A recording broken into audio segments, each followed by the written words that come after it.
Mantan anggota Parlemen Indonesia memberikan dukungannya dalam bentuk tanda tangan petisi untuk menghentikan 21 tahun penganiayaan yang dialami praktisi Falun Gong atau Falun Dafa di Tiongkok, terutama terhadap praktek perampasan organ secara paksa. Ya, itu harus kita kecam keras ya. Itu jelas-jelas di luar dari naluri kemanusiaan. Ya, sebagai manusia seharusnya tidak melakukan hal-hal seperti itu. Ya, kalau di Indonesia jelas-jelas kita itu tidak dibenarkan sesuai dengan ideologi negara kita sebagai negara Pancasila yang kemanusiaan yang adil dan beradab itu. Petisi dukungan yang melibatkan 30 negara ini dianggap sebagai suatu hal mendasar yang patut dilakukan dalam mendukung kemanusiaan tanpa melihat agama, suku, maupun ras. Setiap manusia memiliki hak hidup, sehingga penyiksaan itu adalah mengarah kepada penghilangan nilai-nilai kemanusiaan. Dalam hal ini adalah melanggar Declaration of Human Rights. Para praktisi Falun Gong menggalang petisi ini selama bulan Juli di Jakarta dan sejumlah kota. Anggota DPR MPR RI yang ikut menandatangani diantaranya adalah Saan Mustafa, Wakil Ketua Komisi 2, Gus Pardi Gaus, Anggota Komisi 2, Yandri Susanto, Ketua Komisi 8, Jeffrey Romdoni, Anggota Komisi 8, Hilary Brigita Lasut, Anggota Komisi 1, dan Syarif Abdullah Al-Qadri, Wakil Ketua Komisi 5.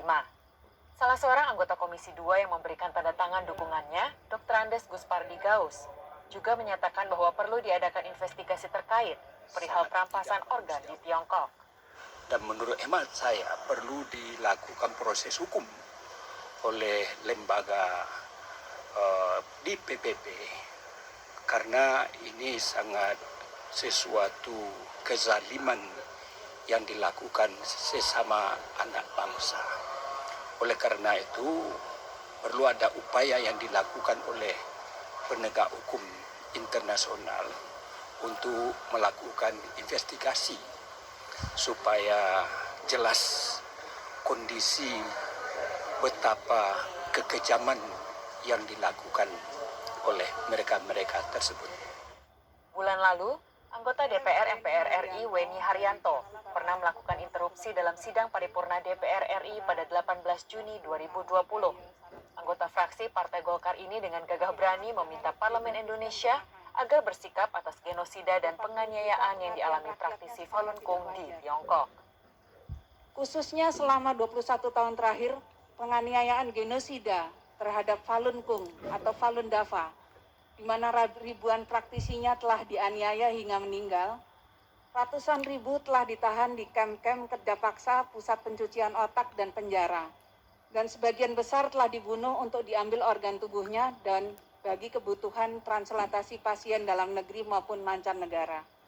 Himbauan saya hentikan. Karena betapa mulianya martabat akhlak daripada manusia sebagai makhluk insan Tuhan.